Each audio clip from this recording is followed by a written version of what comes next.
pagi Bu, selamat pagi teman-teman. Perkenalkan, nama saya Martina Jumbu. Saya dari kelas 2021E. Sekarang saya akan menjelaskan materi tentang penjelasan mengenai hakikat, jenis, karakter HAM dan DUHAM. Yang pertama yaitu hakikat HAM. Hakikat HAM adalah konsep bahwa setiap individu memiliki hak-hak dasar yang melekat pada diri sebagai manusia dan harus dilindungi oleh semua pihak termasuk negara. Yang berikut yaitu hakikat HAM meliputi beberapa aspek. Yang pertama yaitu hak sipil dan politik.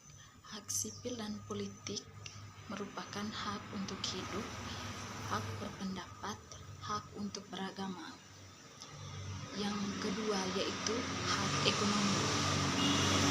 Hak ekonomi, sosial, dan budaya. Hak ekonomi, sosial, dan budaya yaitu hak untuk bekerja, hak atas pendidikan, hak atas standar hidup yang layak. Yang ketiga yaitu hak kolektif.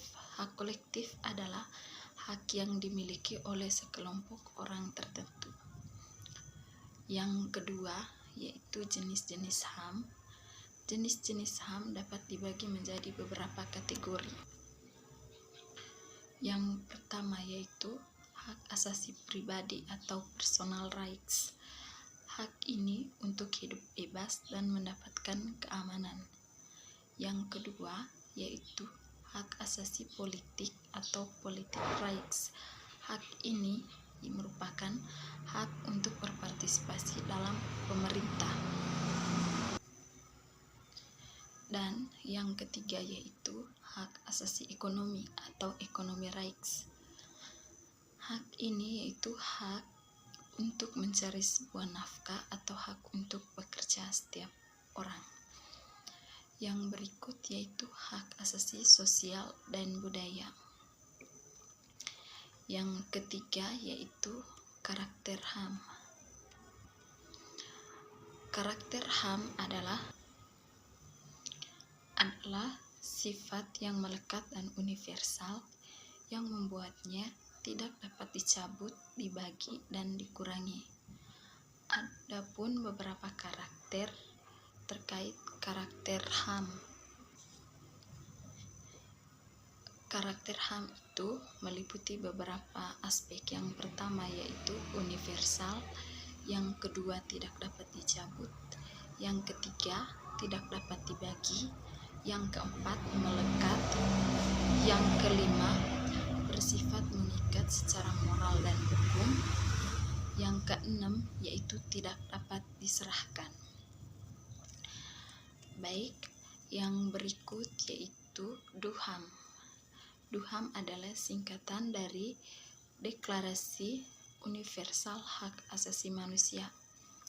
DUHAM ini merupakan dokumen penting yang diserahkan oleh Majelis Umum Perserikatan Bangsa-Bangsa pada tanggal 10 Desember 1948 di Paris.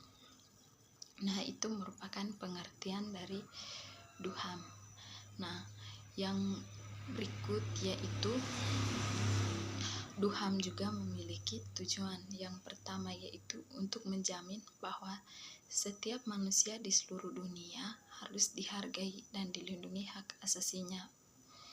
Nah, adapun hak yang diatur dalam DUHAM. Yang pertama yaitu hak kehidupan.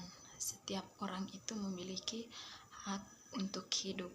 Nah, yang kedua yaitu kebebasan. Kebebasan juga merupakan salah satu hak yang diatur dalam DUHAM. Yang contoh dari kebebasan yaitu misalnya kebebasan berpendapat dan berperilaku. Nah, yang berikut yaitu keamanan. Keamanan juga merupakan hak yang diatur dalam DUHAM. Yang berikut yaitu kebebasan berpendapat, yaitu di mana setiap orang berhak untuk menyampaikan gagasan atau pendapatnya. Nah, yang berikut yaitu kebebasan beragama. Dalam kebebasan beragama ini, orang berhak untuk menganut agama yang dianutnya. Dan yang terakhir yaitu hak atas pendidikan. Setiap orang memiliki hak untuk berpendidikan. Jadi, dapat saya simpulkan bahwa di dalam penjelasan mengenai hakikat HAM, jenis HAM, karakter HAM, dan DUHAM itu di dalamnya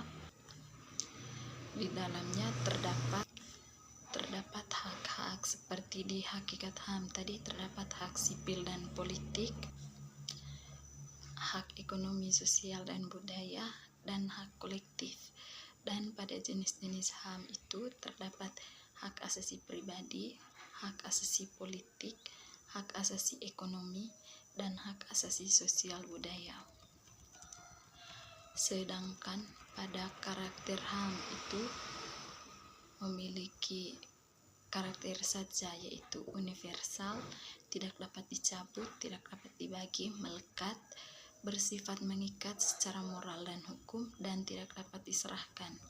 Pada DUHAM tadi sudah dijelaskan hak yang diatur di dalamnya, yaitu hak kehidupan, hak kebebasan, hak keamanan, hak kebebasan berpendapat, hak beragama, dan hak atas pendidikan. Nah, itu merupakan hak-hak yang terdapat pada materi tentang hakikat HAM, jenis HAM, karakter HAM, dan DUHAM. Terima kasih.